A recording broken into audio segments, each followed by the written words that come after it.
Hey guys, welcome back. Today's video is another duping new makeup video. I love doing these and I do them a couple of times a month. This is basically where I purchase some new high-end makeup, test it out, and then share some mini reviews with you guys, and also share some possible dupes and alternatives from the drugstore. So these are a lot of fun. I love doing these videos and I hope you guys enjoy them as well. And if you're new here, hi, my name is Jen and I focus a lot on drugstore makeup, saving money on makeup, and also dupes. So if you like that kind of content, don't forget to hit the subscribe button. So let's go ahead now and jump into it. All right, so the first product that I purchased is the new Anastasia Beverly Hills face palette. This is in the shade Italian Summer, which is their lightest option. I believe there are 3 different options. I only saw 2 on Sephora that were available for purchase, but if you actually look at the swatches, it looks like there is a 3rd option. I'm not sure why it's not on Sephora or if maybe it's just exclusive somewhere else, but that was the deepest shade. So it looks like Sephora is currently carrying the lightest option and then the medium one. So this retails for $58, which is kind of more on the expensive side, I feel like, for a small little palette like this.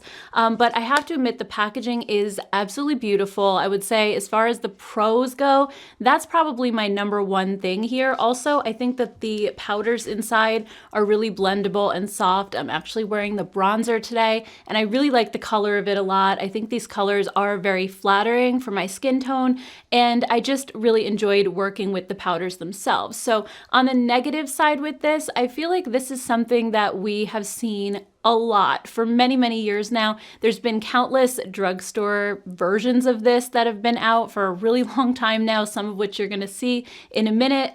But just having a little palette with like a bronzer, highlighter, and blush, it's just really not all that new of an idea. So I feel like not only do we probably have something like this in our collections already, but it likely didn't cost $58 either. I just feel like it's kind of steep for what you're getting. So let's go ahead and check out some quick alternatives. The first one that I thought of right away was the Maybelline Master Contour palette. These retail for around $8 at drugstores, and it basically is the same thing. You get a bronzer, highlighter, and a blush. When I look at the swatches together, I think the bronzer in the Maybelline one is a little bit more pink, which personally I like. I think the Anastasia one's a little more orange. Then also I think the highlighter in the Maybelline one is slightly more golden than the Anastasia, and the blush is definitely more cooler tone pink than peach. So I feel like the ABH one is definitely warmer when it comes to the bronzer and the blush. Formula-wise, I do think I like the ABH one a little bit better, but I don't think the Maybelline one is bad at all. I think everything blends really nicely. I think it's just not quite as pigmented. That might actually be a plus for some of you guys though. Also, the next one I found was from Flower Beauty, and this is their Lift and Sculpt highlighting palette. This retails for $14, and I love the formula of this one so much. It's so super smooth and silky and blendable. When it comes to the shades, the bronzer in the Flower one is definitely lighter. It's also more neutral and not quite as orange again. I think the highlighter is really similar in color, but the Flower one is definitely more shiny and it's smoother. It just feels a lot smoother going on. And then the blush in this one is also more on the pink side and it's a little bit cooler, while the ABH one is a little bit more peachy. The last option that I have is from Catrice, and this is their California in a Box. And this one has 2 bronzers and 2 blushes to choose from and 1 highlighter. And I think this one's probably the closest match out of all the drugstore options. I think the bronzer was a really close match, or at least one of them. The highlighter I think was just slightly more golden in the Catrice palette, and the blush is a peachy pink that's a lot closer than the other 2 were. I think this one's still a little bit more pink than the ABH, but it also has that slight sheen that the ABH one has. So I feel like this one is probably the closest match if you already have it in your collection. But I think any of the 3, if they work for you, or maybe the colors in the drugstore versions work a little bit better, then you may just save yourself some money and not pick this one up. But I will say the drugstore packaging does not compare to this one. I just love it. I think it's so small and compact, yet I feel like the pan sizes are still large enough to get a brush into really easily. And I just think this is going to be really travel friendly, and it's also just pretty to look at. So if packaging is something that's really important to you, then this one really can't be beat. The next product that I picked up are these Bite Beauty Daycation Whipped Cream Blushes. These are $32 each. I got two different shades. I picked up Hibiscus Slush and Melon Mojito. I did show swatches of these during my Sunday haul, but I'm going to show you guys again right here just quickly what the colors look like. I think these are really beautiful, and they do have a little bit of iridescence to them. It's not sparkly or shimmery, but just like kind of a little bit of a shift and a little bit of a sheen going on, which I think are really beautiful. They also have a whipped texture, and it kind of almost feels cooling when you put it on your skin. So I found these to feel really unique as you're applying them, and I also love that they're non-sticky. They dry down all the way, which is great.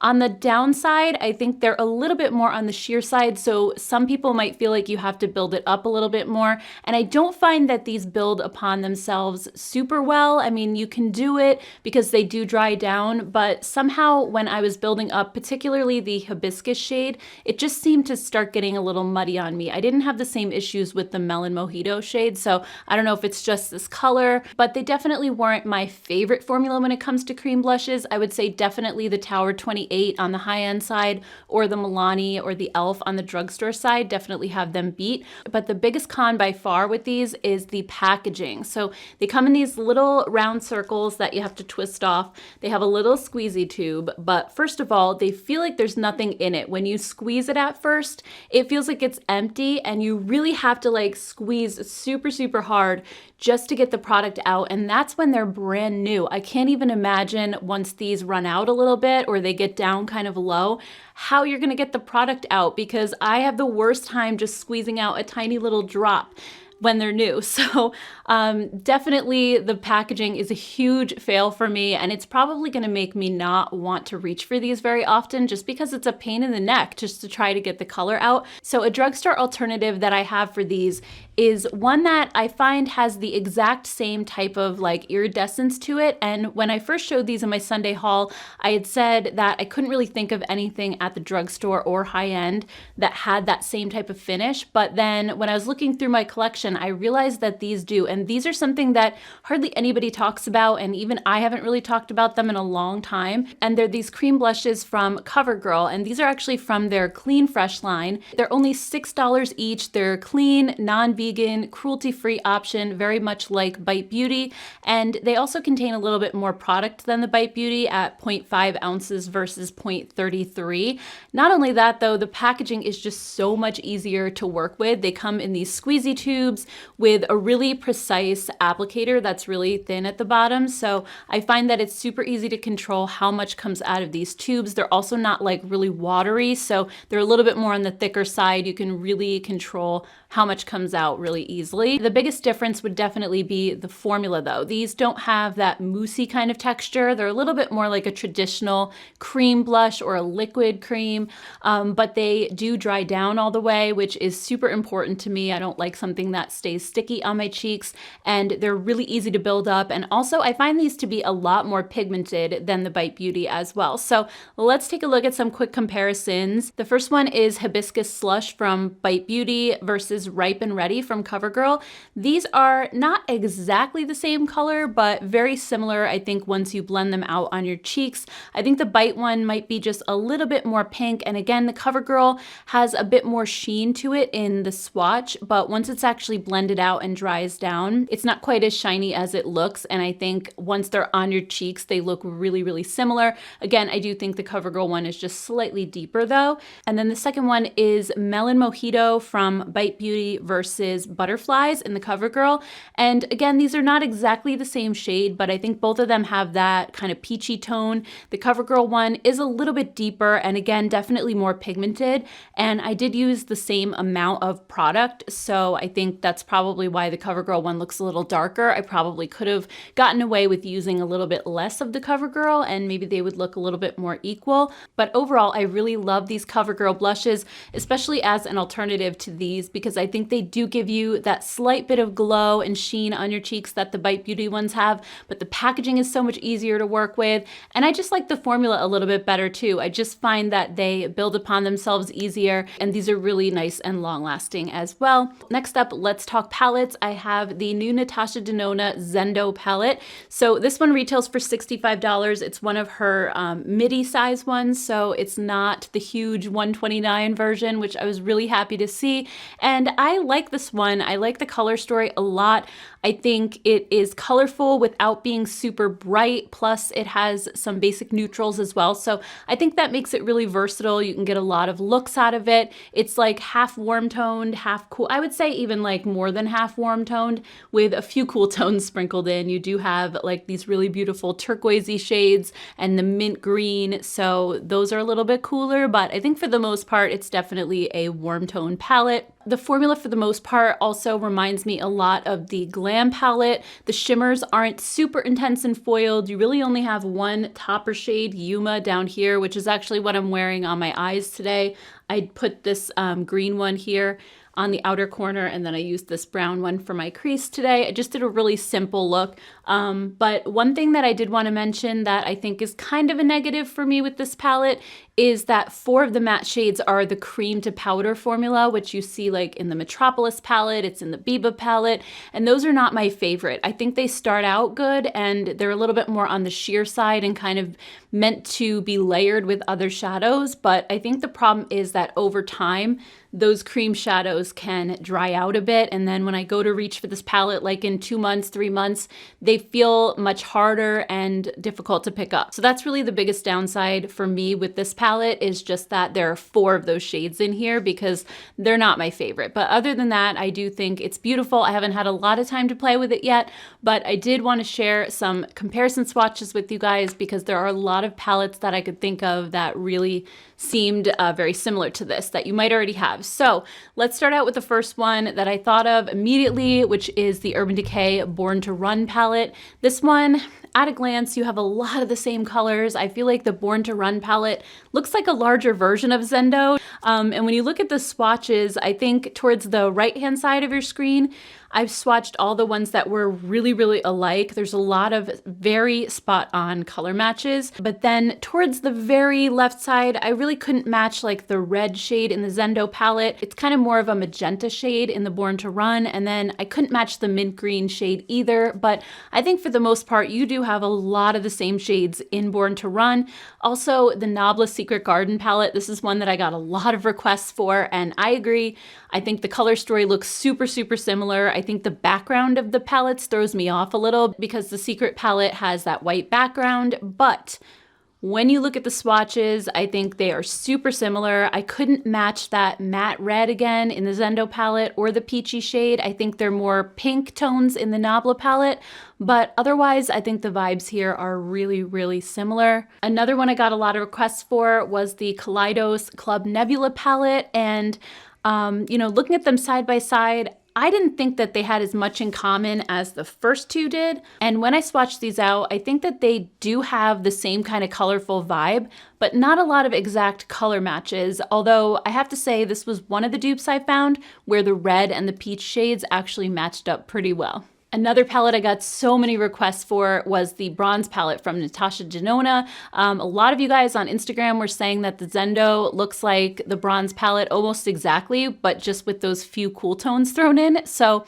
I wasn't sure about that, but then, you know, when I look at the swatches, all of the bronzy gold shades, like towards the right-hand side of your screen, match up perfectly just about, but then just those 4 shades towards the left-hand side, I couldn't match, and those were those blue and green shades. So I think you guys were pretty right with that one. I think it really is like the bronze palette with a few extra cool tones thrown in. So you guys definitely had a good eye when it came to that one.